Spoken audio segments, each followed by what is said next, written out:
Welcome. Turbo movie കണ്ടുവന്നിരിക്കുകയാണ്. പടം എങ്ങനെയാന്ന് വെച്ച് കഴിഞ്ഞാൽ അടിപൊളി പടം. ഒരു ഡിപ്പടം കാണാനുണ്ടെങ്കിൽ ടിക്കറ്റ് എടുത്ത് നേരെ കയറിക്കും, അത്രേ പറയാനുള്ളൂ. 73-ാം വയസ്സിൽ പുള്ളി കിടന്ന് കാണിക്കണ ഒരു കസർത് പൊന്നു. പിന്നെ പടത്തിൽ അഭിനയിച്ചേക്കണത് ബിന്ദു പണിക്കര് കൊള്ളാം, അടിപൊളി. അത്യാവശ്യം ചെറിയ കോമഡി സീനൊക്കെ ഉണ്ട്. ശബരീഷ് പുള്ളിയും കുഴപ്പമില്ല.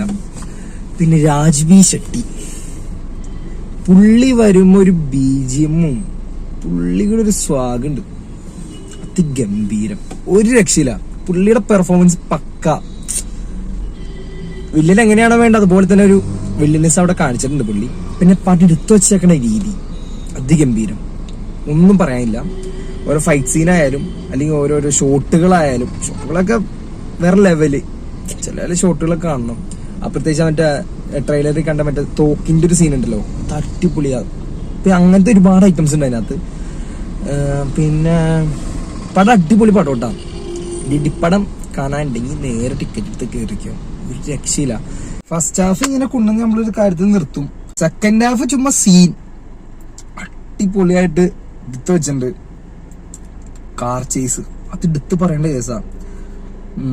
ഹോളിവുഡ് സാധനമൊക്കെയാണ് എടുത്തു വെച്ചേക്കണത്. പടം എന്നാലും അടിപൊളി പടം. എനിക്ക് ഫസ്റ്റ് ഹാഫ് അധികം ഇഷ്ടപ്പെട്ടില്ല, സെക്കൻഡ് ഹാഫ് അടിപൊളിയായിട്ട് തോന്നിയത്. മമ്മൂട്ടി വൈശാഖ് പടത്തിൽ നിന്ന് നമുക്ക് എന്ത് പ്രതീക്ഷിക്കാൻ പറ്റുമോ അതവിടെ ചെയ്തു വെച്ചിട്ടുണ്ട്. അതിനേക്കായും അപ്പുറം ചെയ്തു വെച്ചിട്ടുണ്ട്. സെക്കൻഡ് ഹാഫ് അടിപൊളിയാ.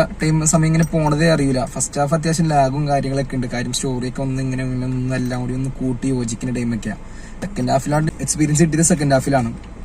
അപ്പൊ എന്റെ ഒരു ഒപ്പീനിയനെ ഞാൻ പറയണത്, പടം ഓവറോൾ ഒരു നല്ല പടമാണ്.